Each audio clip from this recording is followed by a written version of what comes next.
Olá para você ligado no Loucos por Automobilismo. Não acerte o seu relógio, não ajuste o seu calendário. É quinta-feira, sim. É dia de responder a sua pergunta enviada no autoracing.com.br, sim. Mas é dia de âncora substituto, sim. Afinal de contas, o âncora oficial está de férias, sim, mais uma vez, como sempre. Novidade nenhuma nisso. O que tem de novidade são as perguntas, sempre muito legais aqui pra gente responder, o pessoal ligado no Auto Racing. E o que também não é novidade nenhuma, embora todo mundo espere ansiosamente, é a presença do senhor Adalto Silva, que vai entrar ao estúdio. Vem pra cá, como diria o Jô Soares.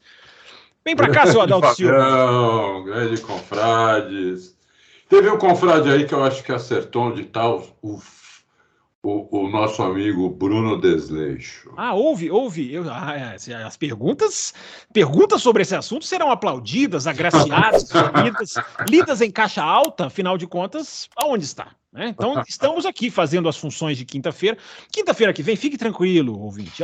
Quinta-feira que vem volta ao normal, ele volta aqui, a gente volta a perguntar, precisa? Eles viram e falam, não, pode ficar tranquilo que aqui a gente segura numa boa.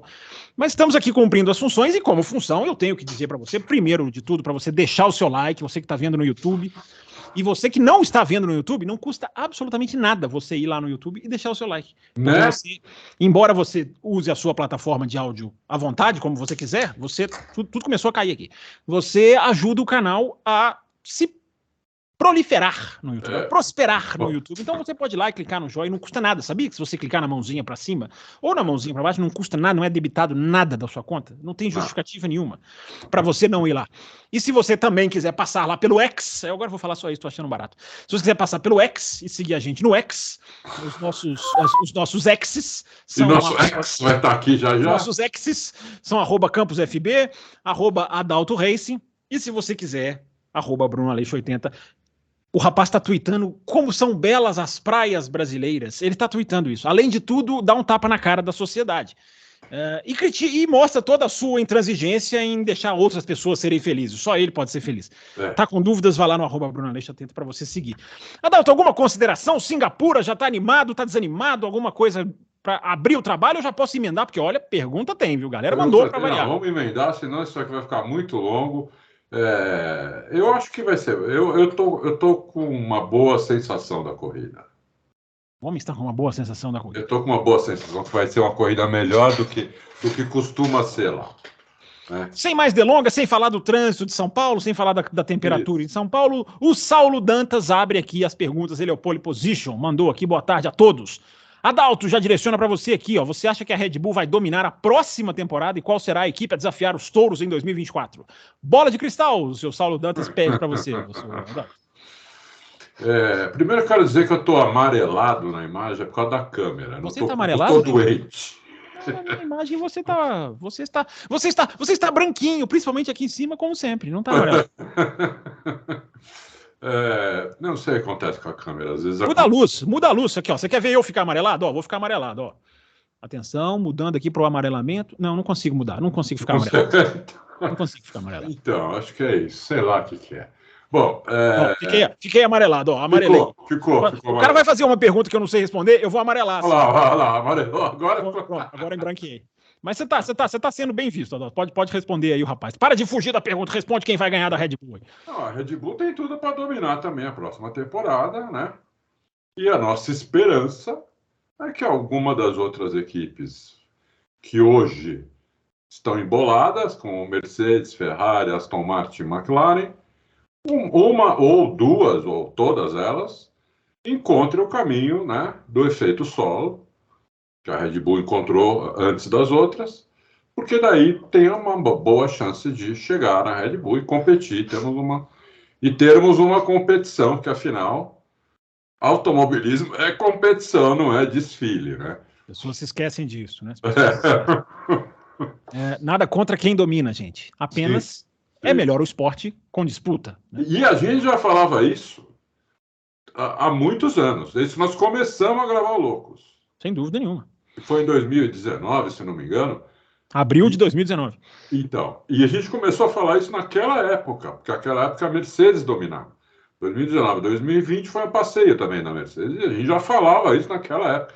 Porque as pessoas têm memória curta e às vezes falam, vocês reclamam agora, por que não reclamavam antes? A gente reclamava antes, sim. Isso não são pessoas com memórias curtas, são pessoas que não sabem de quem elas estão acusando. Elas não sabem, elas simplesmente acham que ninguém falou nada, então elas podem acusar o primeiro que elas veem.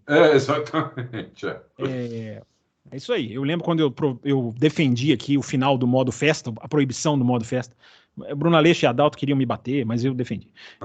Tá aí arquivado.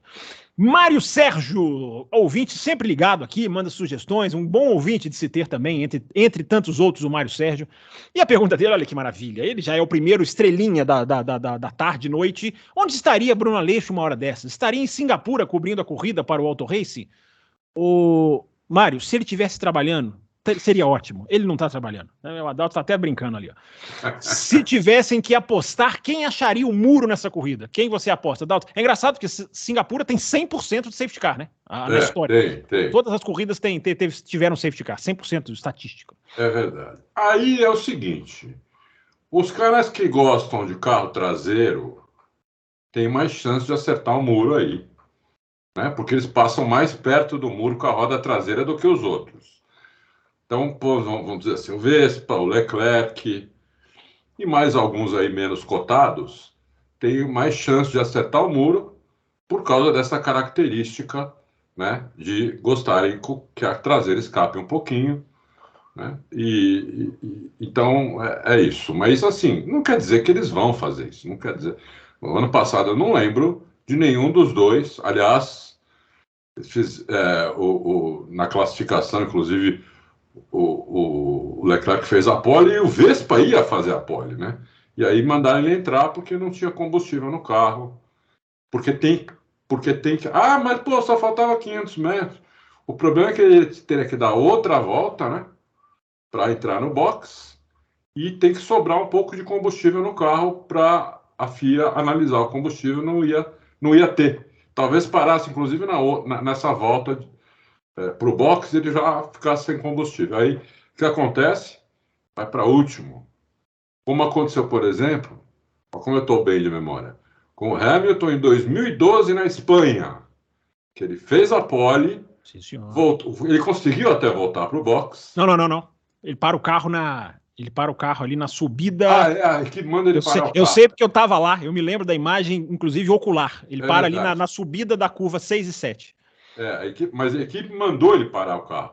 E aí a FIA foi lá e tinha 300 ml só, uma coisa assim de combustível, que não é o suficiente. Acho que tem que ter 1 litro, né, Fábio?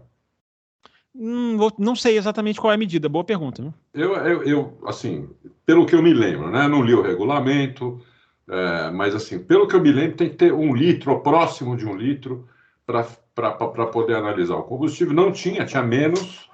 E aí o Hamilton largou, em vez de largar na pole, largou em último. E o Maldonado ganhou aquela corrida. E o Maldonado ganhou a corrida. Nunca se esqueça disso. Pastorcito.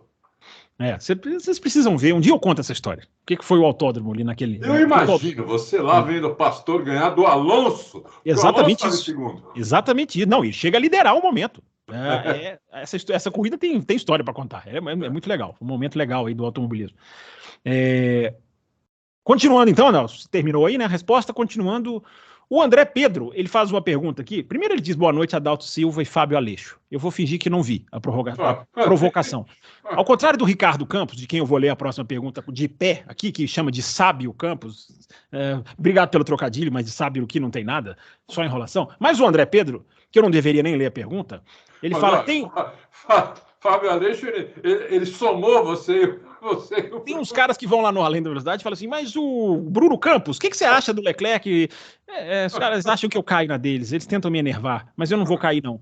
Inclusive, eu vou elogiar você, André Pedro. Você está falando que você fez uma pergunta aqui que pode parecer boba. Não existe pergunta boba, é muito legal explicar coisas pra gente que tá chegando. Não tô falando que é o seu caso, mas às vezes alguém tá chegando e pode saber alguma coisa que não sabe. Lógico. Falar especialista demais, às vezes, não é tão bom assim, não. É lógico. Muitas coisas a gente também não tem certeza, entendeu?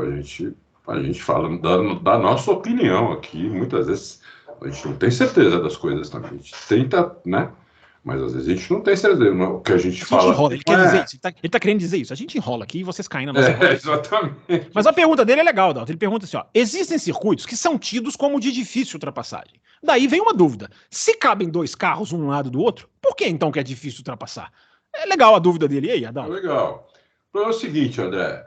Se só couberem 2 carros, o cara da frente põe o carro no meio da pista, não tem ultrapassagem, que daí não cabe um carro de cada lado, nem do lado nem do outro.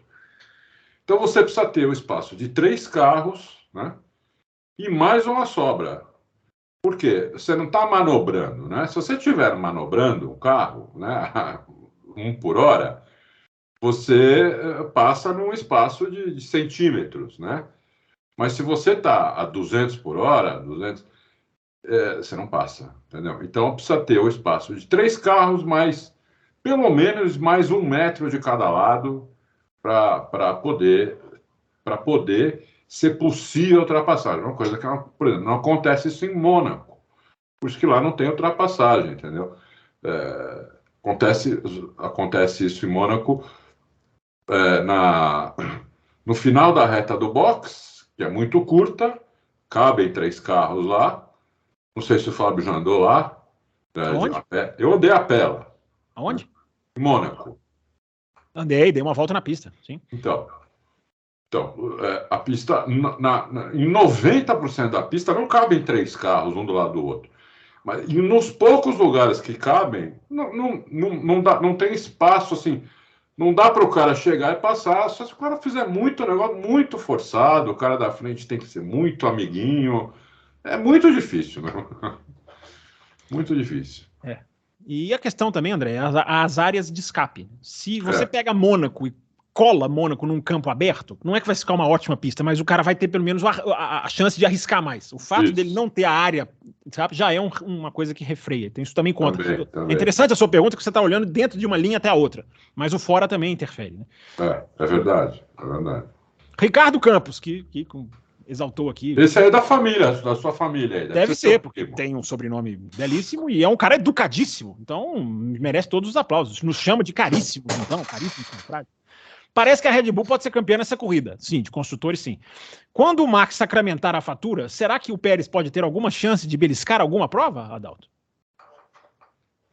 O Max não vai dar chance, né? O Max vai querer ganhar todas. Agora, você vê, por exemplo, ano passado, aqui em Interlagos, né?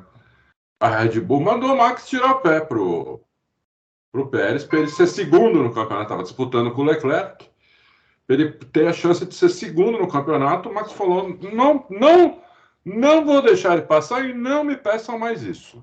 Entendeu? Então, eu acho que não. Eu acho que se o Pérez quiser ganhar uma corrida, ele vai ter que ganhar a corrida mesmo. Não vai. O Vespa não vai dar nenhuma corrida para ele, não. Ele tem que ganhar o Vespa.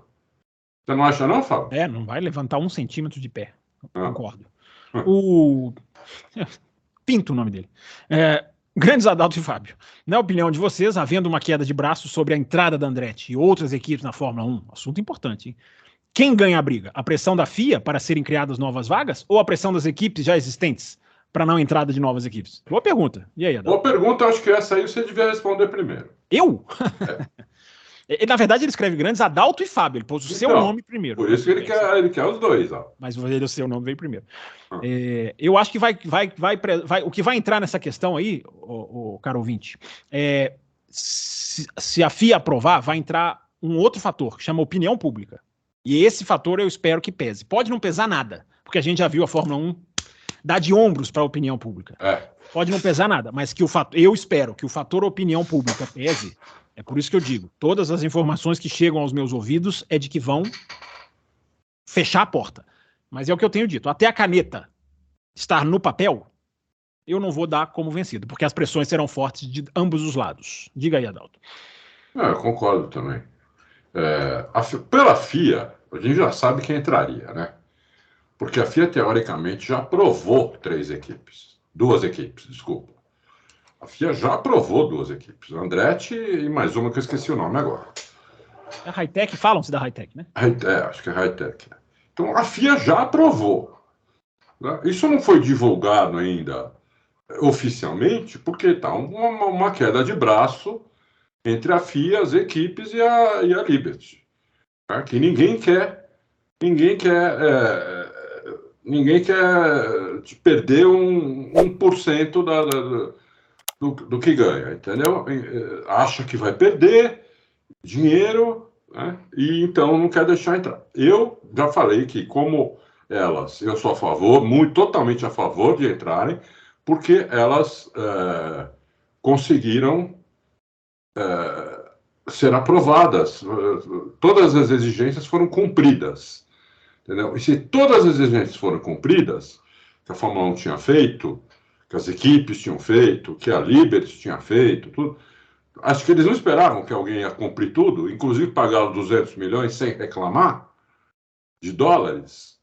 Então tem que entrar. Acabou, tem que entrar e pronto. Mas se vai entrar é outra história.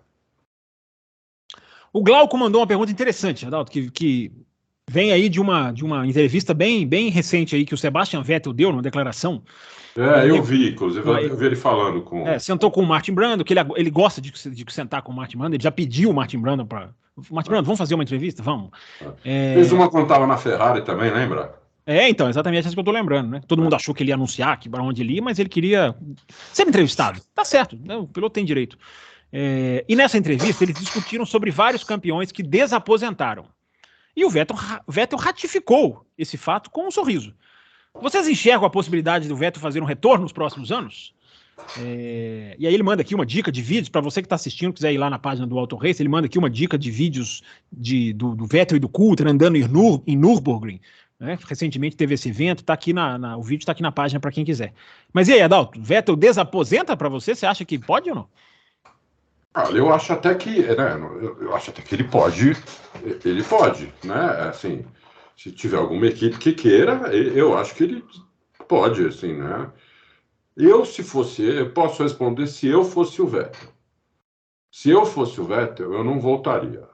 Primeiro porque voltar em equipe ruim né, um cara tetracampeão mundial, tudo, eu não voltaria para andar no pelotão, no meio do bolo. Eu só voltaria uma equipe de ponta. Numa equipe de ponta, o Vettel já passou do auge, já está na descendente, né? Já tomou do Leclerc, quando o Leclerc era novato, entendeu? Depois ele acabou indo lá para Aston Martin, não teve um desempenho tão superior por exemplo, ao ídolo Stroll, como o Alonso está tendo. Então, o Vettel, na minha opinião, ele já está na descendente. Então, numa equipe de ponta, eu acho que ele seria surrado pelo outro piloto. Né? Se ele, por exemplo, entra na Mercedes lá com o Hamilton, acho que o Hamilton ia surrar ele. Se ele entra na Red Bull com o Vespa ia surrar ele. Se ele entra na Ferrari, no lugar do Sainz ou do Leclerc, qualquer um dos dois, na minha opinião, surrar ele. Então, eu, se fosse ele, não voltaria. Agora, a cabeça dele não dá pra gente saber, né? Não sei, você não acha que o Beto já tá lá na descendente, Fábio? Eu acho que deu para perceber muito isso na entrevista, né, com o Martin Brundle. Existe um emocional muito grande que vai batendo nas pessoas, né? Uma saudade, o personagem é muito legal. Mas as pessoas se esquecem justamente desse fator, né? O Vettel já não era mais uma opção atrativa para outros. Não era. Se ele voltar, ele voltaria para uma Alfa Romeo, para uma Williams, por ali. Se ele voltaria se a saudade, e isso até dá pistas, pode ser, de a saudade bater muito forte. Fala, não, quero voltar para essa vida, quero guiar o carro, quero viajar o mundo de novo com essa galera. Né? O Alonso foi meio assim, cara. O Alonso voltou para a Alpine para ser campeão do mundo? Não voltou. Mas queria muito estar na Fórmula 1 e acabou até por caminhos inesperados subindo no pelotão. Então, acho que o Vettel é essa questão, mas tecnicamente as pessoas não podem se esquecer do fator técnico. Né? Então. Quem vai convidá-lo de volta? Aí é a grande questão. E olha, eu só vi um retorno que deu certo, também por causa de circunstâncias, que foi do Prost, que ficou um ano fora, voltou no melhor carro, né? O Prost era um piloto absolutamente fora de série. O Lauda também, hein? O Lauda voltou e você foi campeão do mundo. Desculpa, o Lauda também. Nós estamos falando de dois pilotos absolutamente fora de séries, né? O Vettel, por mais que eu goste dele e achei um grande piloto, eu nunca achei o Vettel um fora de série, né? Então, a gente só viu o Lauda voltar e ser campeão, inclusive em cima do Prost, e depois o Prost voltar e ser campeão com um carro que era muito melhor que os outros e um companheiro de equipe que era mais fraco que ele. Os outros retornos, nenhum foi bem sucedido, entendeu? Inclusive do Schumacher, foi muito mal sucedido o retorno do Schumacher, né, que ficou 3 anos lá apanhando feio do Rosberg, entendeu? Então é muito difícil o cara voltar e ser competitivo numa equipe de ponta, né, para tentar ganhar título. É muito difícil. Não estou dizendo que isso não aconteceria com o Vettel, mas eu acho difícil. É isso aí, vamos lá. O Fernando Marinho manda aqui, ó. Grande Fábio Adalto. Dizem aqui de Minas Gerais que o Bruno. Olha que sensacional. Bruno Aleixo foi visto em Montes Claros, comendo churrasquinho, bebendo cerveja preta em um Del Rey 89 e reclamando do calor. Ô, Fernando Marinho, se não for verdade isso que você está dizendo, você demonstra um conhecimento preciso da personalidade de Bruno Aleixo, porque. Num Del Rey 1989 tem tudo a ver com ele. Reclamando do calor, isso é a cara dele. Se tem uma coisa que ele sabe fazer bem, reclamar é calor, tá frio. Aonde ele tá reclamando. Parabéns, Fernando Marinho. Você desenhou um cenário que, se não for verdade, porque pode muito bem ser, mostra que você conhece muito bem a personalidade dos apresentadores do programa. E a pergunta dele é a seguinte, Adalto. Trocando de fornecedor de pneu, um ótimo carro como a Red Bull pode perder muito rendimento? É isso, curta e grossa. Trocando com trocando mais o fornecedor novo, só teria um fornecedor novo. Trocando, ele usa a expressão trocando, o carro pode perder rendimento? Talvez momentaneamente, mas logo ia se adaptar ao pneu novo, como as outras também perderiam. Todo mundo perderia talvez um pouco momentaneamente, né? E depois se adaptaria ao pneu novo, eu acho, né? Porque a Red Bull, tecnicamente, é uma equipe de uma excelência muito grande, né? E está provando isso, prova isso desde que existe praticamente, né? Não é agora só que está ganhando. Na época que perdia também, era uma equipe de excelência. Então, se adaptaria. Murilo Carvalho, uma pergunta aqui. Olha que legal, ele fala assim, ó, a pergunta é um pouco difícil. Se não conseguir responder, não tem problema. A Alpine alega que o motor Renault tem mais de 5% de potência de diferença para o motor mais potente, por isso vai entrar com pedido de atualização de potência para 2024. O problema é como a FIA vai atestar essa diferença, se é mesmo 5%. As montadoras vão ter que abrir sua caixa de Pandora, divulgar suas respectivas potências, ou a FIA vai colocar os motores no dinamômetro para verificar se o que a Alpine fala é verdade. Antes do Adalto responder, Murilo, a FIA já sabe a potência de cada motor, ela já monitora, porque ela fiscaliza, então ela sabe a potência. Pode não saber o exato número de cavalos, mas ela sabe, ela tá ligada. Né? Ela sabe. Lógico, para você ter a potência exata, precisaria colocar no dinamômetro, mas né? E com motor tudo, né? Porque hoje você tem o dinamômetro hoje é complicado, porque antes você tinha só um motor a combustão, era bem fácil você colocar um motor a combustão no dinamômetro, né? Como até carro de rua, é igual.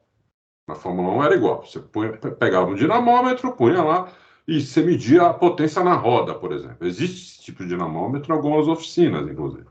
Né? Porque você tem a potência do motor e você tem a potência que chega na roda. Você perde potência do motor para a roda. Né? Quem perde menos se dá melhor. Né? Então, o que a FIA tem, baseado em todos os dados da FIA, em todas as, né, a telemetria que faz, ela sabe já que a Renault tem um déficit de potência. Parece que tá pegando também as outras equipes que também não estão querendo postergar isso. A Renault já pediu isso esse ano, né, Fábio? Não foi por Sim. Já pediu para esse ano. Não, na verdade ela pede nesse ano para virada, para mexer na virada, entendeu? Não era para mexer agora? Não, para mexer na virada, porque aí a FIA tem o tempo de avaliar, entendeu? Não era para mudar durante o campeonato. Vamos ver, mas eu sou a favor que se se estiver mesmo abaixo, eu sou a favor que ela possa aumentar a potência. Existe um acordo, o Murilo, que inclusive vai ser atualizado por regulamento de 2026, de tolerância de 3%. Se está mais de 3%, pode pedir. Então isso vai ser atualizado para 2026. Aguarde que a gente voltaremos ao tema. Até porque 3% já é muito. Imagina, se tivesse 5% mesmo, nossa senhora. Eu estou até procurando aqui, mas enfim, vamos seguir com as perguntas aqui. O Thiago de Oliveira.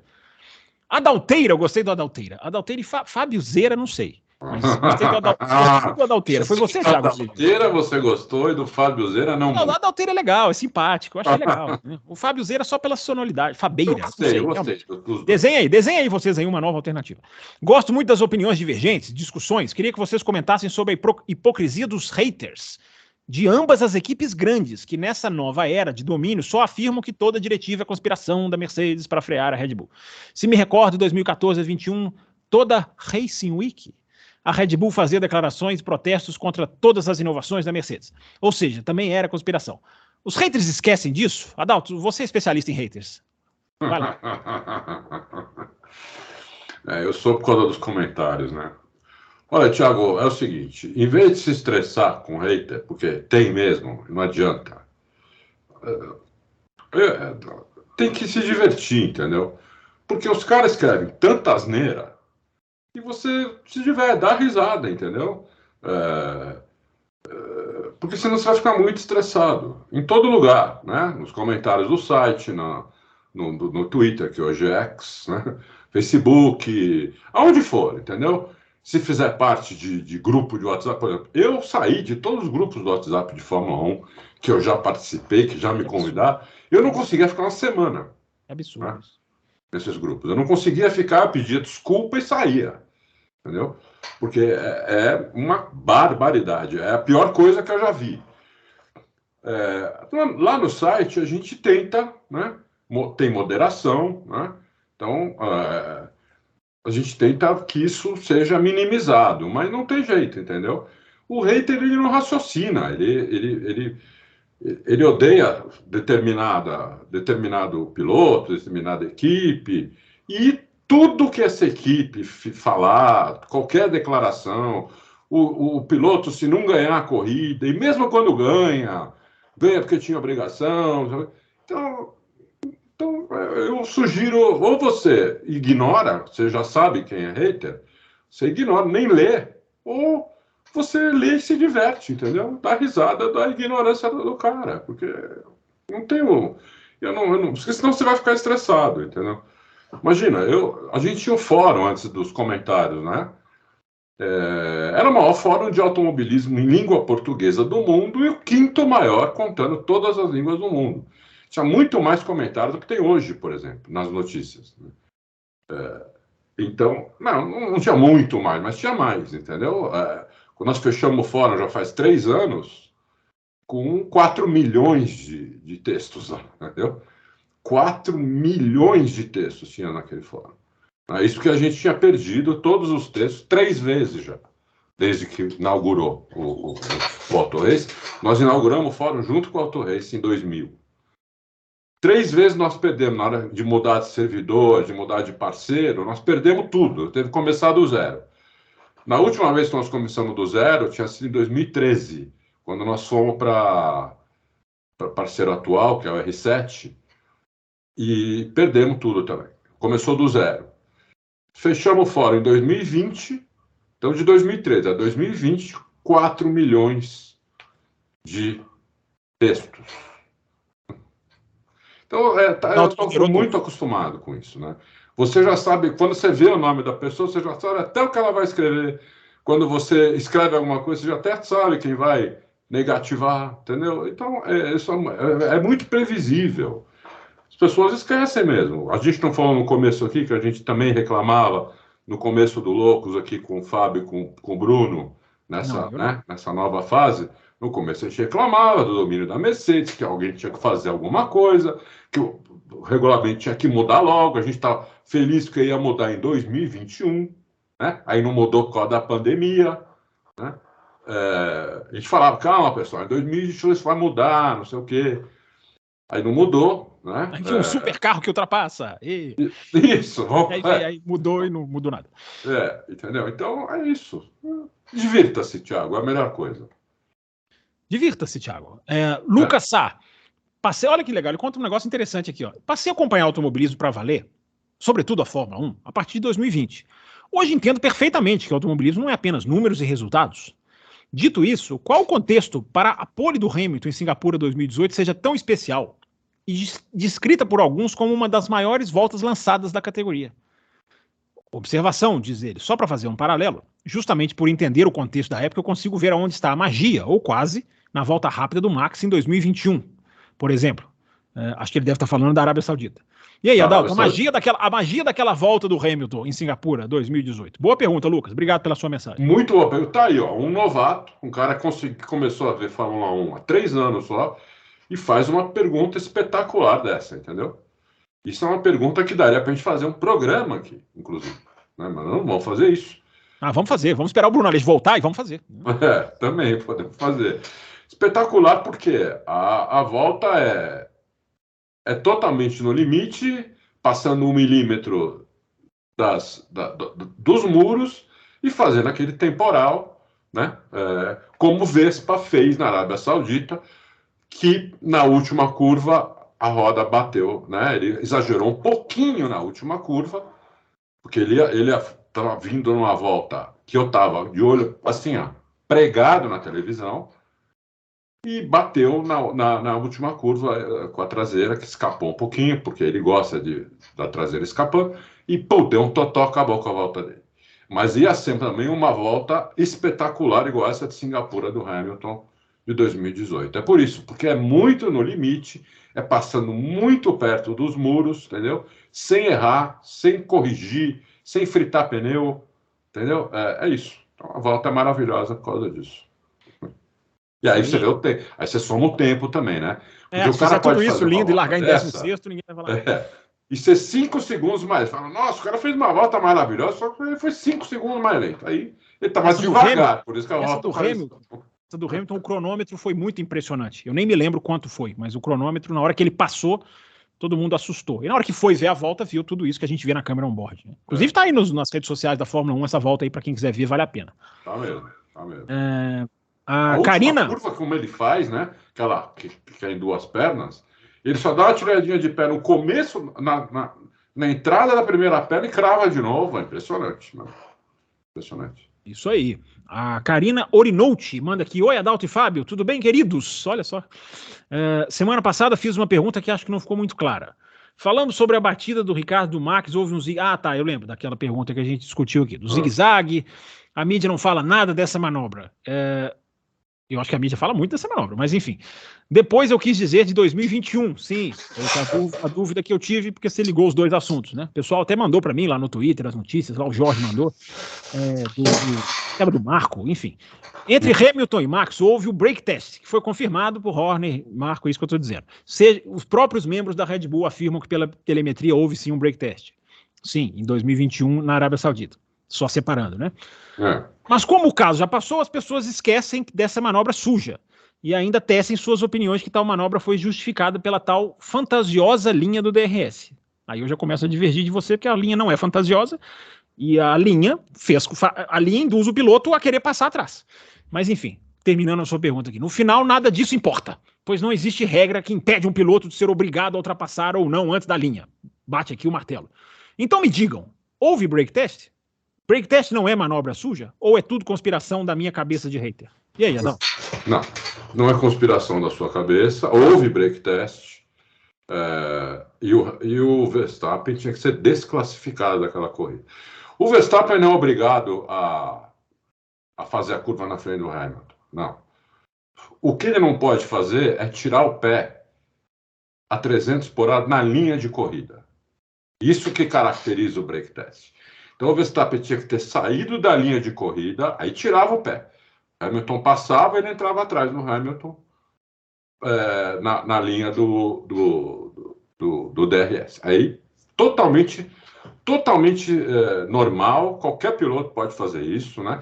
porque a linha estava lá e a linha realmente ela faz diferença na reta seguinte, né? Então, sim. Mas você, em qualquer categoria, desde o kart, desde o mini, do júnior, dos moleques de 6 anos, né? Se você tirar o pé no meio da reta com alguém atrás, você é desclassificado da corrida. Mesmo que a pessoa que está atrás consiga desviar e não bater, você é desclassificado da corrida. Inclusive em categoria de turismo também, que é muito menos perigosa, entre aspas, né?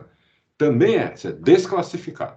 Então, o Verstappen tinha que ter sido desclassificado daquela corrida.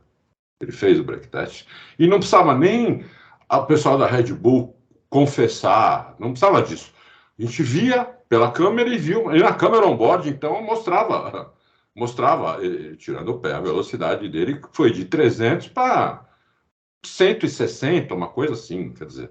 Com o Hamilton atrás dele, meio segundo atrás, entendeu? Então, é isso. Isso é bom lembrar para quem não viu, porque senão fica a impressão assim, o cara meteu o pé e o outro veio e encheu, não.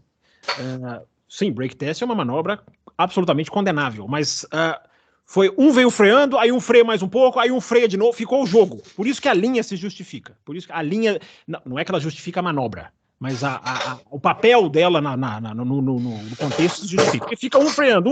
Aí teve um momento que houve ali um freio e vai. E aí houve a batida. Ninguém defendeu isso, Karina. Também ninguém defendeu isso aqui. Não tem como. Isso é indefensável, Karina. Como eu falei no começo, o cara pode fazer, ele pode tirar o pé na reta, contanto que ele saia da linha de corrida. Entendeu? Ele tem que sair da linha de corrida. Mas não existe essa regra escrita, Adalto. Tem um monte de retardatário que fica na linha e daí levanta o pé e o cara vai lá e passa. Na Barcelona os caras fazem isso toda hora. Não é uma regra. Eu sei que você está falando que seria o ideal, mas não é uma coisa para você desclassificar o cara, porque não é uma regra escrita. Saia da linha e levanta o pé. É o ideal. Mas os retardatários, muitas vezes, ele levanta o pé na linha. Não, mas a regra diz que o break test é desclassificação. Isso diz na regra. Aí eu não. Eu estou tentando caracterizar o break test. O que é? Se você sai da linha, você não está fazendo break test. Aí que tá. Dependendo de onde está o outro carro em relação a você. Sim. O carro ainda não tirou para te passar, né? O carro ainda está atrás de você, ali, completamente atrás. Você vem para dentro e tira o pé, você está dando a pista para o cara continuar. Então, isso não caracteriza um break test. Um break test caracteriza quando o cara está atrás de você, né? Não importa se está meio segundo, 1 segundo, 2 segundos, ele está atrás de você a ponto de ser muito perigoso você tirar o pé e ele encher sua traseira. Entendeu? Isso é um break test. Isso gera desclassificação. Eu vou procurar na regra aqui, porque realmente acho que é interessante achar. O Fernando diz aqui, adaltíssimo, adaltíssimo, a galera brincando com os nomes aqui. Ó. Lembro que no ano passado, quando ainda havia discussões sobre a eficácia do conceito do zero pod da Mercedes, você disse que havia um grupo de engenheiros trabalhando em outro conceito. Isso. Que eles tinham ganho um orçamento do Toto Wolff para levar o carro para outro caminho. Isso. Sabe se esse carro de novo conceito de ano que vem saiu dessa pesquisa? Pelo que eu saiba, sim. Quando entrou o James Allison lá, ele quer fazer um outro carro para o ano que vem, mas não usando exatamente o que esse pequeno grupo de engenheiros estava tentando dar como uma opção para a Mercedes, que afinal não foi feito, né? Eles começaram o ano com o mesmo conceito do ano passado e depois de algumas corridas fizeram esse monstrengo de carro. Então não usaram o conceito desses engenheiros, porque aquele Mike Elliott bancou que o carro desse ano não ia quicar, o carro ia ser rápido, tudo, e o Toto Wolff acreditou nele porque ele era o cara ele era o top técnico lá, né? E não deu certo o carro. Então, quando o James Allison chegou, tentaram mostrar, pelo que eu sei, alguma coisa talvez use, mas o carro do ano que vem é um carro diferente desse e desse outro que os caras estavam tentando fazer com uma opção B do carro do ano passado. Próximo. Marajá Aleixo, que maravilha de nome. Marajá Aleixo. Nota 10 para você, seja quem você for, meu amigo. Marajá Aleixo, é isso aí. Precisamos de ouvintes críticos que não deixam apresentadores passarem de skate pela vida. Ora bolas. Boa noite aos dois melhores funcionários, queridos Adalto e Fábio. Na opinião de vocês, analisando o campeonato até aqui, a saída do Binotto foi um erro? Boa pergunta, hein? Quase 100% dos confrades acredito que sim. A contratação do Vasser foi acertada? Visto que a ideia era ajudar o Leclerc, o que não aconteceu, comentem. Forte abraço ao seu Marajá, Aleixo 80, de Paris. De novo, Fábio, você primeiro, vai. Mas ele joga para mim as que ele não quer responder, é muito abuso, né? Eu já tô não, eu quero sim, mas já aqui, de âncora só eu respondo, pô. Mas eu estou aqui hoje como âncora substituto. As minhas anotações estão lá longe, eu nem trouxe. Marajá Aleixo, eu não acho que a saída do Binotto, da função, tenha sido um erro. Mas da equipe, sim. O ideal, na minha visão, era manter o Binotto como diretor técnico. Você quer voltar? Eu vou trazer um diretor esportivo, e você vai voltar a cuidar da parte técnica, que você sabe muito bem, porque você ajudou a gente a chegar onde a gente está. Se ele não quisesse, aí, por favor, publicamente ao mundo, ele diz, olha, fui convidado, o diretor não aceitei, ou a própria Ferrari, convidamos, ele não aceitou. Ao invés de ser esse negócio de, pede demissão aí, porque a gente vai te demitir. Enfim, essa coisa para a imprensa. E o Vasser, eu acho muito cedo para cravar, porque é aquilo, né? Estava vendo uma entrevista lá no começo do ano do Hobbs Medley, lembram do Hobbs Medley? Aquele engenheiro do Felipe Massa. Isso. E ele disse, cara, menos de 6 meses, não avaliem um diretor, porque ele tem que conhecer processos, funcionamento financeiro, pessoas, nome das pessoas. E ele tem razão. Então, como o Vasser vai falar, mas já tem mais de 6 meses. Sim, mas não vamos querer sentenciar o trabalho do cara. Eu espero que dê certo, porque pelo que ele fez em Monza, ele merece, no mínimo, o aplauso da imprensa, no meu caso. Enfim, acho que é isso, Adalto. Acho que o Binotto é um nome tecnicamente forte, mas como diretor de equipe, não foi bem. Absolutamente não foi. Eu concordo. Eu não tenho nada a acrescentar, porque a gente já falou sobre isso antes. E a gente pensa, nesse caso, a gente pensa exatamente igual. É um absurdo também. Eu protesto contra essa frase dele, fique registrado o meu protesto. Vamos lá, vamos continuar aqui. O próximo é o Henrico Zampoli, que eu estava abrindo uma aba aqui. Grande Adalto, Villeneuve, e grande Bruno, Herbert. Opa, desculpe, Fábio, brincadeira. Eu vi antes, seu Henrique, eu não caí na sua, não. Adoro o conteúdo que vocês geram, mais uma vez, parabéns. Vamos falar do Max? Vamos, seu Henrique. Acho que ele está sendo subvalorizado. Uma teoria interessante. Sinceramente, acho que estamos presenciando, talvez, entre parênteses, ele põe, o piloto mais completo que a Fórmula 1 já viu. Agora eu quero ver o Adalto responder essa. É exagerado? É exagero? Ele está massacrando a concorrência como nunca visto antes. Qual a principal característica que o torna assim? Talento natural, mente blindada? Achei muito interessante a sua pergunta, o Henrique. Agora eu acho que eu sei o que ele vai responder. Segura a resposta dele aí, vamos ver. Ele tem um talento natural enorme, tem uma mente muito forte, concordo. Tem muito talento, tem muita força mental, tem muito talento. Porém, porém, ele tem um carro dominante sem companheiro de equipe à altura, entendeu? A altura que eu digo não era um outro Max Verstappen, não. Um cara de primeira linha, né? Um cara que tenha sido campeão mundial, ou é um potencial campeão mundial, né? Um cara desse. Nunca ganhou de um cara desse, né? Então, acho que com o mesmo carro. Então, por isso que eu não concordo com você, Henrico, de dizer que ele é o melhor piloto que a Fórmula 1 já viu. Para mim, não é. Por enquanto, mas não tá falando que é. Tudo são circunstâncias que podem mudar. O ano que vem, ou em 2025, quando acabar o contrato do Pérez, né, acaba o ano que vem, a Red Bull pode contratar um Leclerc, um Hamilton, um Norris, e o Vespa ir lá e massacrar o cara, aí as coisas mudam. Por enquanto, não. Na minha opinião. Ele não disse que tá. Ele disse talvez, inclusive, ele colocou entre parênteses aqui. E aí, por isso que eu concordo absolutamente com a linha de raciocínio dele. Podemos. Sim, acho que há a possibilidade, Henrico. Isso aí eu divirjo, porque eu acho que o companheiro de equipe não mudaria o número, mudaria a estatística, mudaria resultados aqui ou ali. A qualidade do que ele está ganhando. Não, mas muda tudo. Não dá pra cravar. Muda inclusive a mentalidade. Não, a Quando mentalidade você, muda, você mas a você entra qualidade num... do que ele está guiando, você não pode dizer que um companheiro de equipe Não, pioraria. Não pode, mas você muda a mentalidade do a gente cara e pode isso supor que poderia o cara acontecer uma briga começa a diferente. errar por causa disso. Se você tem um cara avião do seu lado, com o mesmo carro, que você sabe que o cara é avião e vai te infernizar, né?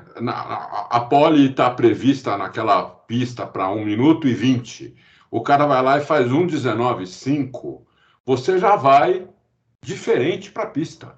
Entendeu? Você vai arriscando tudo. Não há garantia nenhuma que você vai andar pior. Nenhuma garantia que você vai andar pior. Não há garantia que você vai andar pior. Por isso que eu Mas dizendo. hoje ele tem a garantia que vai dar melhor. É isso que tá, entendeu? Quando você tá... Ele tá a cavaleiro. Assim, ele hoje sabe que vai andar melhor. Em qualquer pista, praticamente. Né? A não ser quando o Pérez está iluminado, quando acontece algum problema. Inclusive nessa corrida do ano passado, que ele ia fazer a pole, né? E por causa da gasolina não fez. E no fim ele teve que largar lá atrás, né? E o Pérez ganhou. Mas o Pérez ganhou por essa circunstância, senão quem ia ganhar era o Vespa também, né? Porque ele ia largar na pole e só não ia ganhar se quebrasse, batesse, alguma coisa. Quando você tem um cara que você sabe que pode te cravar, você tem que arriscar mais, entendeu? E aí que começa a aparecer erro. E aí que tua cabeça começa a pôr beleléu. Então, muda tudo. Não muda só a qualidade técnica, entendeu? A qualidade técnica pode não mudar, mas muda a sua percepção das coisas, entendeu? Muda, mas nada disso que muda é garantia de que vai abalá-lo. Quem sentaria no carro da Red Bull e andaria no nível dele? Ou não é abalar, Fábio. Não abalar. Essa é a questão. Essa é a questão. Errar, não há nenhuma garantia. Né? Se ele começar a arriscar e começar a errar, porque está arriscando muito, isso abala qualquer um, não é só ele. Pode abalar menos ele do que abalaria outros, mas abala, entendeu? Abala. Pode abalar pouco, mas pode abalar muito. Isso é tudo hipotético. O que aconteceria, como ele reagiria, isso é tudo hipotético. O que a gente está vendo hoje é um cara tecnicamente fazer o perfeito. Então, qualquer outro que sentasse do lado dele poderia muito bem, acho que a chance é até maior, ele sentir, o desafiante sentir. O que o Verstappen passou para mim em 2021 mostra o psicológico absolutamente nenhum companheiro de equipe teve em 2021, como teve, principalmente na era moderna, sem querer voltar lá atrás. Aquilo para mim é uma prova cabal de capacidade de aguentar pressão ombro a ombro, lado a lado, brigar pelo título na última volta, conseguir ultrapassar na última volta do ano. Para mim, tá mais do que provado a capacidade. Então, a pergunta dele é se ele está entre os maiores. A pergunta dele é se ele está entre os maiores. Ele está entre os maiores. Na minha opinião, ele está entre os maiores. Sem dúvida nenhuma. Companheiro é um parâmetro que nos ajuda, claro, que é muito interessante, claro, mas não é o definidor. Para mim, não é o definidor. Para mim, a principal coisa é isso. Não é só isso, mas para mim é a principal. E outra, você está falando, ele conseguiu passar o Hamilton. Ele conseguiu, sim. Só que ele tinha um pneu novo, macio, e o Hamilton tinha um pneu duro de 40 voltas. Mas os caras brigaram das 5 a 9, você não pode dizer que aquilo ali foi uma ultrapassagem que o pneu resolveu. Era absolutamente certo que ele ia passar o Hamilton naquela volta. Não era certo, claro que não. Como não? Você tem um pneu novo, os caras foram de 40 voltas. Os caras foram da curva 5 até a 9 brigando, dividindo a curva. Certo é o cara passa na reta, passa numa curva 1 até a 5, né? Ele passou o Hamilton na 5. Não, na 5 ele passa, o Hamilton dá o troco, eles dividem a chicane e lá na 9 o Verstappen fecha. Não, o Hamilton não chega a dar o troco, ele tenta, né? Tenta na reta, mas o Vespa se defende super bem, põe o carro por dentro. Isso que eu tô dizendo. E o Hamilton não consegue passar ele por fora. Houve uma briga, isso que eu tô dizendo.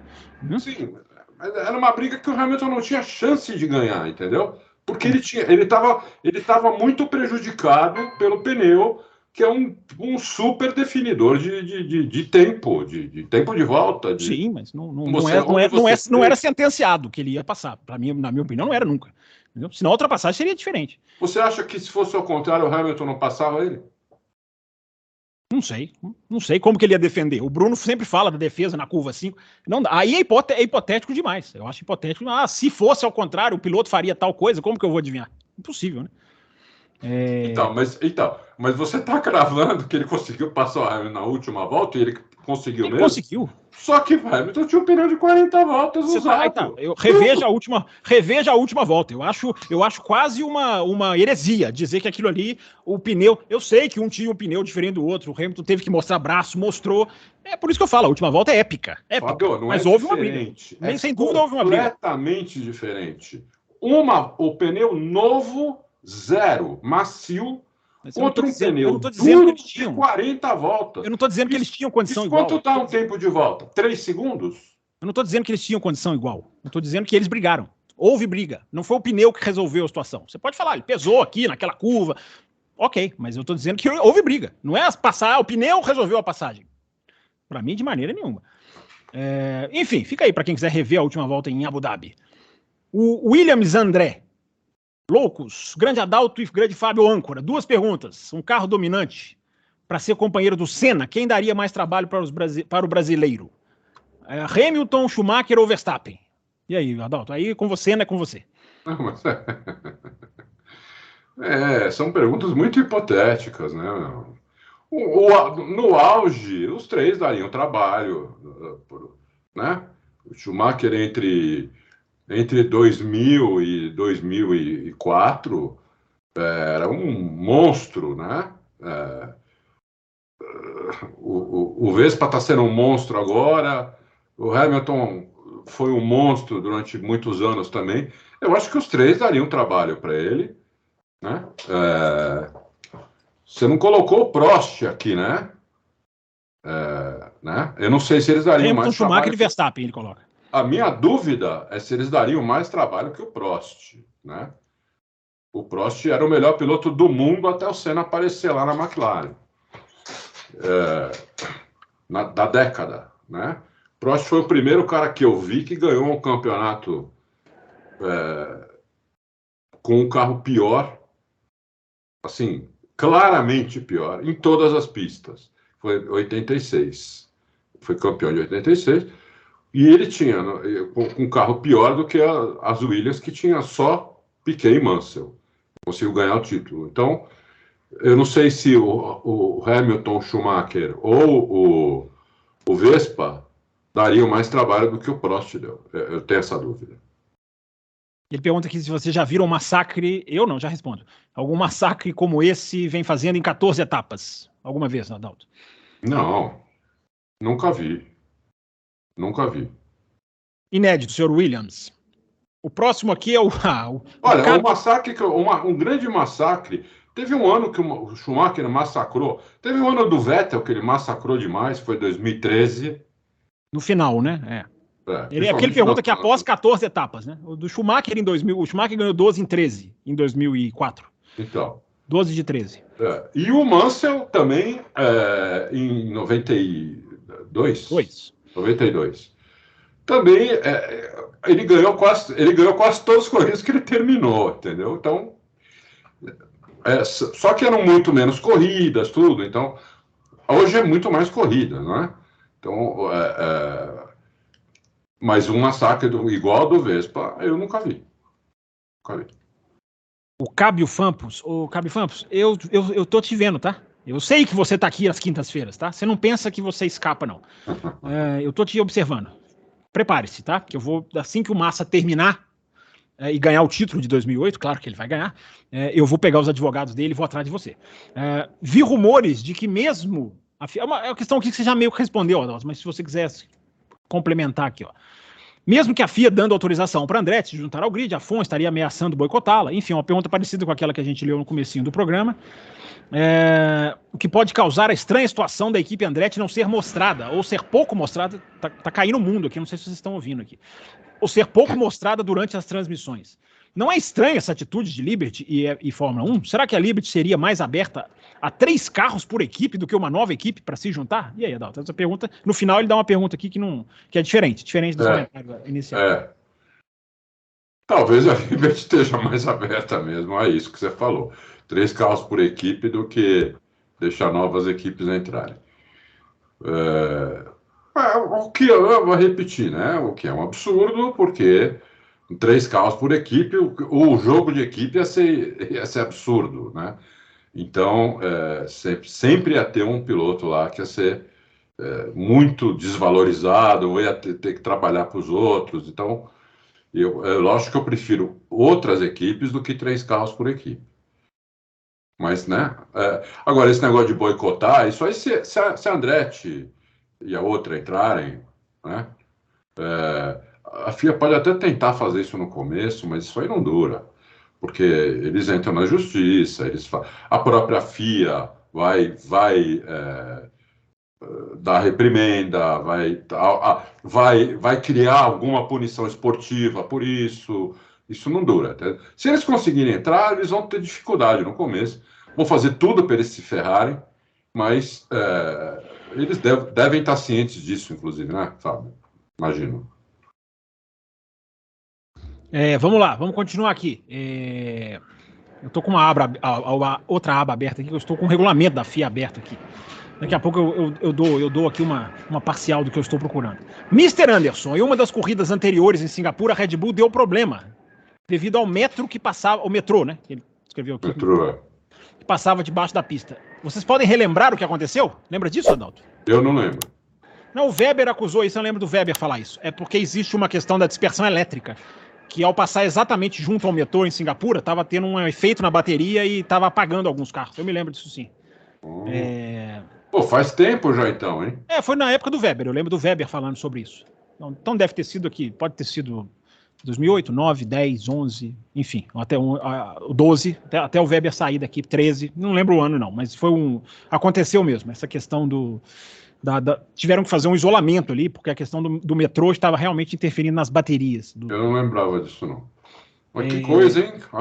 Até o metrô interfere nas baterias. As baterias, elas eram mais, digamos, perigosas, né? Tinha mais aquela questão de ter o isolamento. Hoje elas continuam sendo perigosas, mas elas estão mais, digamos assim, o risco é menor, né? Até porque devia estar interferindo naquele CARES, né? Porque ainda não eram esses carros híbridos. Se foi o Weber, exatamente, deve ter sido 2009 por causa disso. Por causa do CARES. Ou 2010, enfim, pode ter sido um desses anos mesmo. Que não existia o híbrido ainda. Bem lembrado. Levi Carvalho, tem uma inquietação quanto à pouca evolução na Mercedes, de 22 para 23. Assim, fico me perguntando se o orçamento ilimitado está para a Mercedes, assim como os testes ilimitados estavam para a Ferrari. O que acha? Pergunta, hein? Muito boa. A Mercedes não é eficiente com um orçamento limitado e por isso não chega na Red Bull? Tenho para mim que se não tivéssemos teto, a Mercedes já teria alcançado.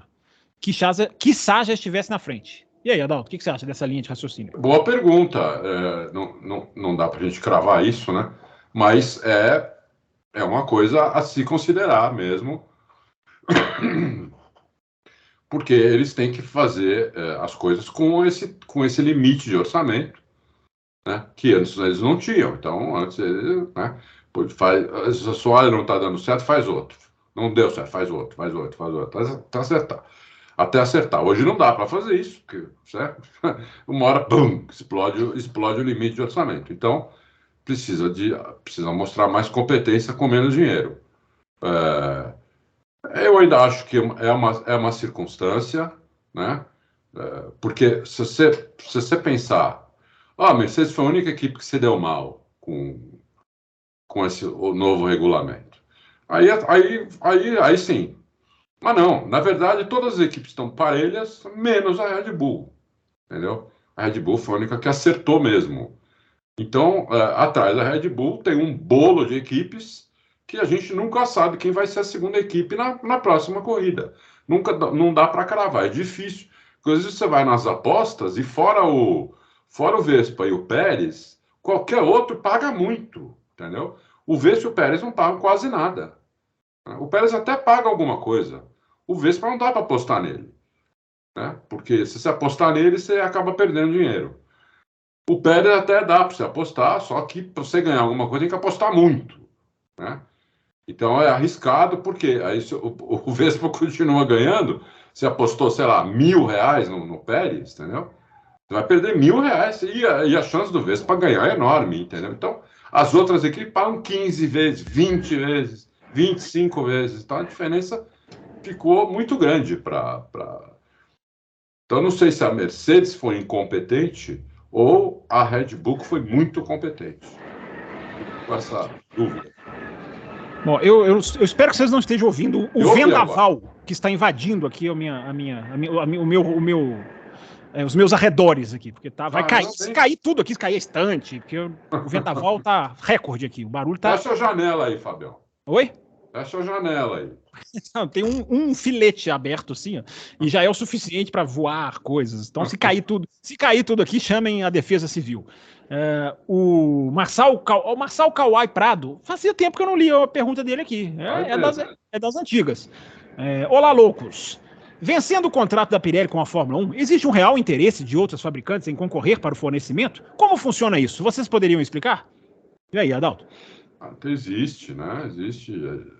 Tem fabricante, inclusive a Bridgestone se apresentou, a Fórmula 1 abriu há um tempo atrás aí uma concorrência e a Bridgestone e mais uma, acho, eu não lembro qual é a outra. Bridgestone e Pirelli. Bridgestone e a própria Pirelli. São as duas. Estão apresentando as propostas para ser o fornecedor. Né? Isso funciona tecnicamente e comercialmente. Na minha opinião, mais comercialmente do que tecnicamente. Comercialmente, o que eu digo não vai cobrar para fornecer, ao contrário, vai pagar alguma coisa. Né?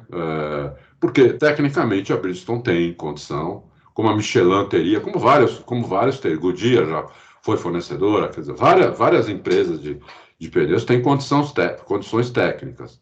Agora, quem vai apresentar a melhor proposta, acho, comercial, acho que fica com o negócio. São duas fases, Marçal, igualzinho equipes. A primeira, a FIA aprova, já teria aprovado as duas e passado as duas para aí a Liberty vai verificar qual que é a melhor comercialmente para ela, igual equipes. Só que nesse caso, elas têm que escolher uma, né? Porque ficar sem pneu, não podem fazer o que fazem com o Andretti. Enfim, tá justamente nesse ponto agora, o Marçal. Vamos ver qual que vai ser, vai bater o martelo comercialmente aí para a Fórmula 1, porque envolve placa de publicidade, nome de grande prêmio. Pirelli nomeia vários grandes prêmios. Então isso aí são detalhes que vão sendo discutidos. Eu vou falar uma coisa aqui sobre a Pirelli, que acho que quase ninguém sabe. Rapidinho, porque nós ainda temos muita pergunta. Tá. Então vamos deixar para outro dia. Daqui a pouquinho você fala, vai. Vamos adiantar um pouquinho. Vamos deixar para outro dia, vai. Tirei a resposta dele, aí os ouvintes vão me xingar. Fábio e Adalto, como faço para entrar no Auto Race e ter esse monte de férias igual o Bruno? E para vocês, qual equipe... Parabéns pela pergunta, Anderson, claro. E para vocês, qual equipe tem mais chance de desafiar a Red Bull? Acho que o Adalto já respondeu essa lá no começo, né, Adalto? Aí, agora você pode usar agora para falar do pneu rapidinho, se você quiser. Ou complementar aqui. Não, o pneu vamos falar uma outra vez. Qual mais chance? Achismo puro, Mercedes. É a que tem mais recursos, na minha opinião. Recursos humanos, né? Porque financeiros todas têm o mesmo agora. Então, acho que é a que tem melhor recursos humanos. Falou, não ficou no muro aí, ó. O Obi-Wan Kenobi. Grande Adalto, excelentíssimo Fábio Campos. Fábio, obviamente, recebendo pelas horas extras. Nada ainda. Nenhum tipo de comunicado. Não tem hora extra, não. Nenhum tipo de comunicado. A gente vem e substitui, porque está no contrato reserva. Quando você está com um contrato reserva, você tem que cumprir o contrato. Se fosse receber por hora extra, tinha que fechar o Auto Racing. Olha só. Parece que o jogo virou. E o Tsunami está sendo cotado para sair da Red Bull. O Tsunami? Acho que ele está querendo falar de Tsunoda, né? Está sendo cotado para sair da Red Bull. Abraços. E aí, Adalto, tem uma informação circulando aí do Tsunoda fora. Tem, mas eu acho que isso aí é uma coisa mais... Por enquanto é boato total. Né? Eu acho que eu não tiraria o Tsunoda. Né? Eu não tiraria o Tsunoda. Mas eu não sei o que a Red Bull vai fazer. Né? Nem o Mate sabe. Então, mas por enquanto isso é uma coisa muito comercial deles também, porque eles agora... O Tsunoda entrou lá por causa da Honda, mas a partir do momento que a Red Bull comprou os direitos intelectuais do motor, né, ele deixou de ter essa obrigação. do Tsunoda lá. Então o Tsunoda tem que conseguir continuar lá ou em outra equipe por méritos próprios e não por causa de patrocinador ou de parceiro ou de alguma coisa assim. Por enquanto, eu não tiraria o Tsunoda, mas porque eu não vejo assim alguém. Não, esse cara é muito bom, tem que tirar o Tsunoda para colocar. Eu não vejo isso, então eu continuaria com o Tsunoda. O Diego Silva pergunta: será que podemos afirmar que o Leclerc não tem o mesmo nível de Verstappen, Norris e Russell? Ele é rápido constantemente, mas os erros constantes mostram que não. E aí, Adalto? Comparação dele não só com o Verstappen, mas com o Norris e o Russell. O Diego, cai naquele mesmo problema que eu estava falando, né? O Leclerc e o Russell arriscam muito mais do que o Vespa. Porque eles não têm um carro dominante, eles têm um carro para brigar. Né? E sem carro mais ou menos parelhos. Em algumas pistas, um carro um pouquinho melhor que o outro, em outras, o outro carro é um pouquinho melhor que esse. Então, eles têm que arriscar muito mais. Então, quando você arrisca mais, você está mais sujeito a cometer erros. Né? O Leclerc comete um pouquinho de erro a mais do que deveria, na minha modesta opinião. Né? Isso não o tira do páreo de ser um dos melhores pilotos da Fórmula 1, mas ele precisa de... Né? A gente já fala aqui há algum tempo que ele precisa diminuir os erros. O Russell comete pouquíssimo erro. Então, acho que eles estão ali, né? Os dois estão muito ali. Agora, não vou comparar com o Verstappen, porque eles precisariam ter um carro dominante para ver se eles fariam o que o Verstappen está fazendo. Não tem, então, assim, seria um chute eu falar, eles fariam a mesma coisa. Ou um pouco melhor, ou um pouco pior. É um chute. Não sei dizer. Francisco Malta faz 3 perguntas, eu vou ler todas as 3 de uma vez, Francisco, por causa do tempo aqui, aí o Adalto arremata. Acabei de olhar a tabela de pontuação e seguem perguntas rápidas. Verstappen vai ser campeão em Suzuka? Quem será o terceiro colocado? Alonso ou Hamilton? Apostam em quem? E o quinto? Sainz, Leclerc ou Russell? E aí, Adalto, dá a tabela aí, vai. Pô, não fiz a tabela final aí. Né? Se o Vespa ganha em Singapura e Suzuka, ele é campeão, mesmo que o Pérez chegue em segundo? Não. Ele depende do Pérez não pontuar numa dessas, enfim. Tá. Com 2, então, abrindo 7 mais 7 ainda não chega, não. Então não dá para saber, Francisco. Não dá para saber, porque a gente, né, depende aí se o Pérez chegar em segundo, né, ele não é o campeão. Então, vamos ver. Aí vai depender do Pérez. Quem será o terceiro colocado? Alonso ou Hamilton, apostam em quem? Boa pergunta. Puxa vida. Eu acho que a Mercedes tem um carro talvez melhor para algumas pistas e a Aston Martin melhor para outras pistas. Não sei quem se aposta. Ninguém. Quem se aposta, Fábio? Eu não aposto em ninguém. Você responde aí, Sainz, Leclerc ou Russell, o quinto colocado, então. Mas aí é tudo muita aposta. Não, mas ele pediu. Francisco, ele vai pensar para te responder. Ele quer analisar, ele vai pegar a tabela, ele vai projetar cada traçado. Mesmo, né? Tá difícil. Em cada pista tá diferente. Você vê, na Holanda, né? O Aston Martin estava bem pra caramba, né? O Alonso chegou a falar que depois daquele safety car no final, para cima ia tentar ganhar a corrida depois daquela bandeira, né, a vermelha no final. Ia tentar ganhar a corrida para passar o Vespa, e Monza não fez nada, né? Porque o carro lá tem muito arrasto, o carro não anda de reta, como tinha que andar. Então, é difícil a gente saber, né? Não aposto em nenhum dos dois, não fiz essa aposta. Também não fiz a aposta do quinto colocado, Sainz, Leclerc e Russell. Hoje, eu não sei nem como está hoje. Quem tá em quinto hoje, eu não tenho certeza quem é. Daqui a pouquinho eu puxo aqui. Acho que deve ser o Sainz ou o Russell. Acho que o Sainz está na frente. Não, é o Sainz 7 pontos à frente do Leclerc e o Russell, eu não me lembro a pontuação atrás. Então, vamos lá. Vamos lá. Casa tricampeão. Case tricampeão. Sabe o que é isso? Ele pergunta aqui: boa tarde, Adalto e Fábio. O que vocês acham das relargadas em movimento após bandeira vermelha? É alguma regra nova ou nutelagem? Não é Nutelagem. melhor a largada parada? Tiraram alguma chance remota do Alonso no GP da Holanda, por exemplo? Eu prefiro muito mais a largada parada. Eu colocaria, inclusive, isso na regra. Depois da bandeira vermelha, a largada parada. Mas a Fórmula 1, né, não fez isso. Faz isso às vezes não faz, né? Então, mas eu prefiro a largada parada. Eu acho que Está na devia regra a colocar na largada regra. parada. A largada parada em bandeira vermelha foi incluída na regra. Só que ela tem a prerrogativa do diretor de prova poder não usá-la se tiver molhado e se tiver condições desiguais dos dois lados do grid. Foi por isso que não fizeram na Holanda, o senhor tricampeão. Bom. Michael, Mas a pista sempre tem condições desiguais, porque tem uma linha de corrida, e a linha de corrida está sempre melhor do que o outro lado. No molhado, né? Acho que no molhado eles especificam, né? A não ser que haja alguma coisa muito uma aberração, óleo na pista, enfim. Simplesmente sujeira, não. Senão não faria nem a largada principal. Maicon Oliveira, grande Adalto, grande Fábio. Drogovic está trilhando o caminho do Pietro na Fórmula 1? Acha que tem volta? Eu iria para a Indy, diz ele aqui, no lugar dele. Eu também. Adalto? Drogovic. Eu também. Se eu fosse ele, também iria para a Indy. Porque ficar ali, em pé ali, né, olhando os caras, até quando?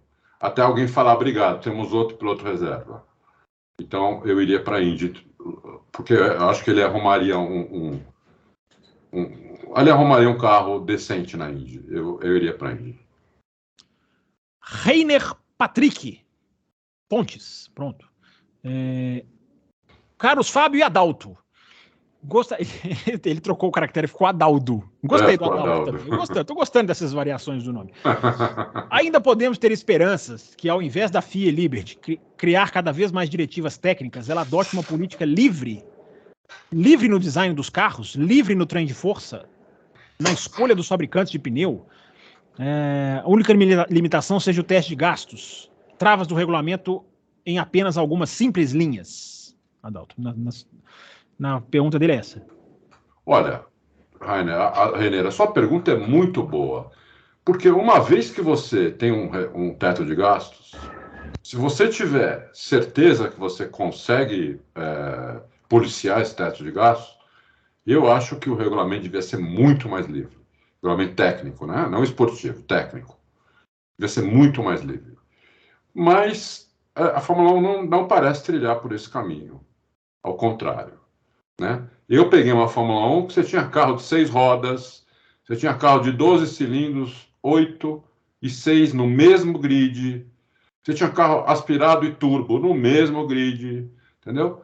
Você tinha tudo. Né?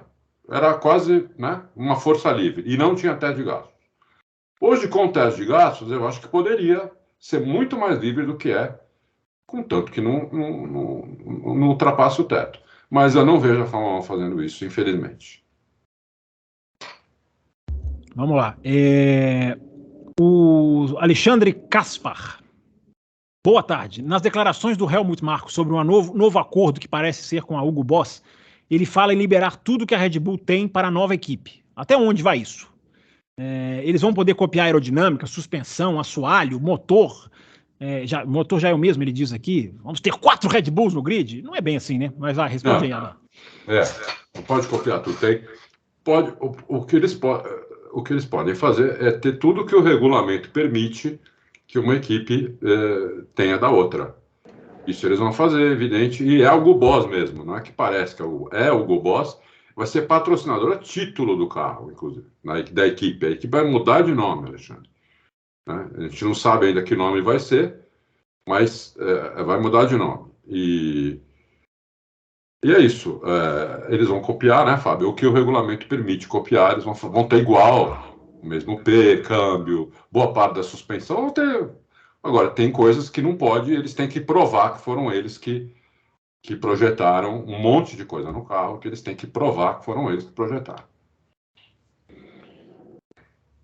Para fechar, aí, até conseguimos aqui num tempo, eu achei que fosse nos sofrer mais, mas até conseguimos aqui num tempo aceitável. Deixa eu ver, apesar de que nós já estamos com 1h13 de programas, mas eles já fizeram lives maiores do que essa. Aceitável, bem aceitável. Aceitável. Até pediram para nós fazer programas mais longos. Confesso que errei no julgamento. Achei que, porque tinha 7, 8 perguntas naquela hora, mas o Adalto respondeu ali cravado.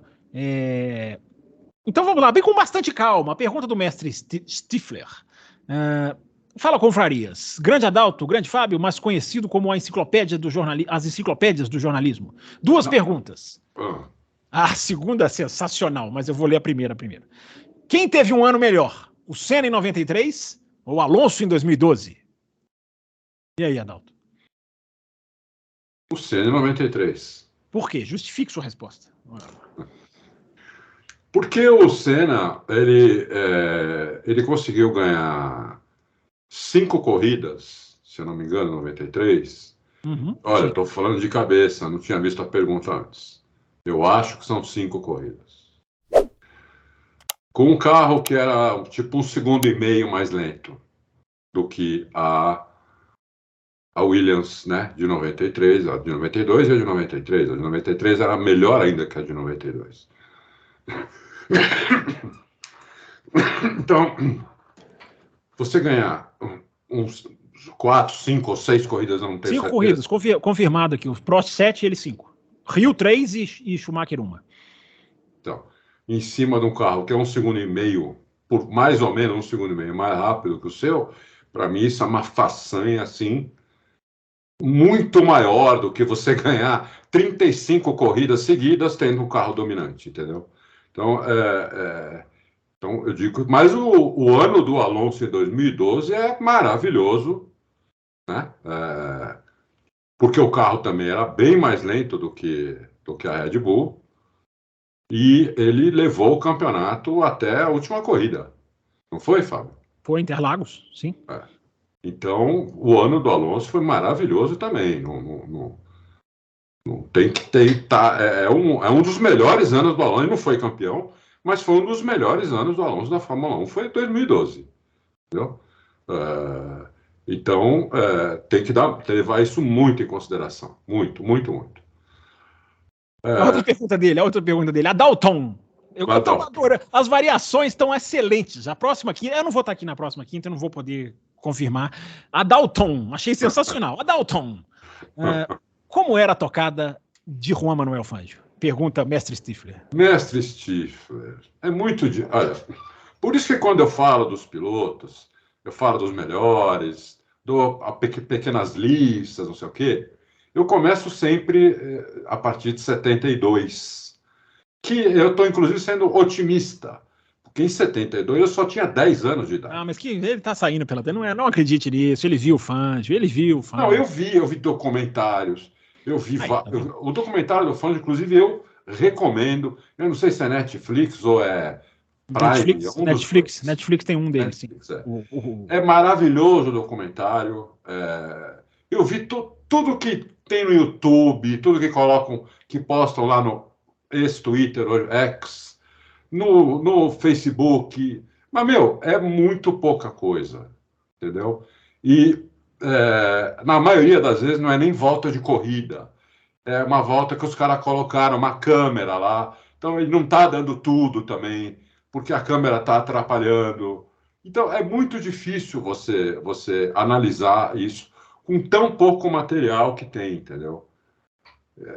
Então eu não tenho condição de te falar qual era a tocada do Fangio, exatamente, entendeu? Eu tenho, porque só tem flashes disso, entendeu? Então é muito difícil. O Edgar, que fazia o programa comigo, né, que chegou a ver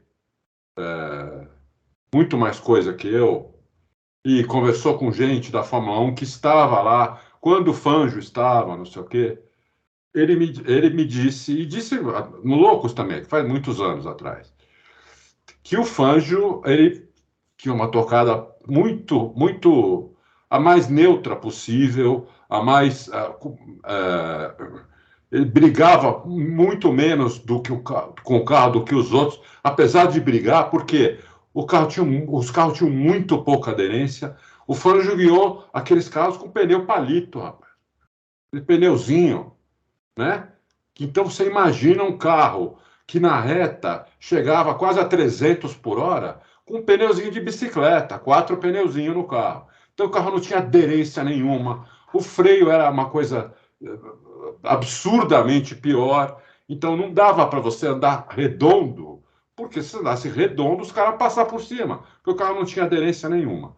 Mas ele era o máximo, era o que brigava menos com o carro de todos. Isso é o que o Edgar me disse. E eu consegui comprovar um pouco nas muitas filmagens que eu vi no documentário dele, nas filmagens que tem no YouTube e nessas redes sociais. Então, eu achei que ele fosse brigar mais com o carro do que ele brigava mesmo. Né? Então, é isso. É o máximo que eu posso te falar, porque não tenho condição. Essas tocadas que eu resolvo falar, falo bastante, não sei o quê, eu vi muita câmera on-board do cara, né? Muita mesmo. Eu passei noites assistindo. Então, eu tenho muito mais condição de comentar sobre isso. Sobre as coisas que eu não vi, seria muito chute, entendeu? Mas devia ser muito boa, né? Porque o cara ganhou 5 títulos em 5 carros diferentes. Incrível, né? Teve um companheiro de equipe que foi 6 vezes vice-campeão, Stirling Moss. Então, o cara devia ser realmente um monstro. 4 vezes, né? O Fangio ganhou por 5 campeonatos por 4 equipes diferentes, se eu não estou enganado. 4 equipes diferentes, não foi 5 equipes. 4 equipes diferentes. Isso. E ganhou do Stirling Moss, que foi 6 vezes vice-campeão do mundo. Não são 6, são 4 ou 3 ou 4. Não são 6, não. Não são 6? Pois eu vou olhar aqui. Tá. Como o tempo acabou, e dá mais. Aliás, chegaram ao final as perguntas, e dá o tempinho dele falar o que ele ia falar da Pirelli, eu não vou cercear o ouvinte de informação, eu só queria dizer que eu estou aqui o programa inteiro procurando no regulamento desportivo da Fórmula 1 a questão do brake test e não achei. Eu tenho certeza que o Adalto vai depois me mandar, porque eu tenho certeza que ele não falaria que tem na regra se não estiver na regra. Então depois eu tenho certeza que a gente vai esclarecer esse assunto, mas eu não achei. Filtrando aqui a palavra brake, a palavra driver, a palavra lines, não achei. Mas fale, Adalto, da Pirelli. Você falou assim, eu vou falar uma coisa da Pirelli. E não tinha tempo, mas sobrou um pouquinho de tempo. O que você queria falar da Pirelli? Que a Pirelli, há muitos anos já, não é mais uma empresa italiana. E pouquíssima gente sabe. A Pirelli foi comprada pelos chineses. E não foi divulgado isso. Há 4, 5, 6 anos atrás. Né? A Pirelli é uma empresa chinesa, né? Que foi comprada por causa do nome dela, porque a empresa chinesa fazia pneus, que fazia pneus na China, que faz, inclusive continua fazendo pneus na China, ela tinha que vender muito barato, porque os produtos chineses, na época, até hoje ainda, muitos produtos são considerados de baixa qualidade, e ela já estava fazendo pneus de boa qualidade, e não podia colocar um preço certo no pneu, porque ela não conseguia vender. Então, eles compraram a Pirelli, e hoje eles fabricam, as fábricas da Pirelli continuaram funcionando, continuam fabricando pneu na Itália, tudo, mas a empresa chinesa, hoje, a maior de todas as fábricas da Pirelli é na China, é uma empresa essa empresa que comprou a Pirelli, fabrica pneus Pirelli na China, tirou a marca dela e colocou Pirelli lá e passou a poder vender os pneus no preço que vende os pneus Pirelli. Então, a Pirelli não é italiana. Reconheça você, ouvinte, o esforço do âncora de não tirar nenhuma informação, de ficar incomodado sem ter informação. Senhor Adalto, Grande Prêmio de Singapura, então, chegando, estamos de volta na terça, aí não é possível que o âncora não tenha aparecido. Se o âncora não aparecer na terça, a gente tem que dar uma sova nele. Se ele não vier, eu não apareço aqui. Vai ser Adalto sozinho, fazendo, igual ele vai fazer lá, os vídeos dele. Não, a gente dá uma sova nele, Obrigado aos ouvintes que abraçaram a causa, que exigem equipe completa, que lutam pela manutenção da qualidade, porque afinal de contas criticamos o rapaz, mas ele é muito mais do que um rostinho bonito na sua televisão. Né? Então temos que exigir que ele esteja aqui.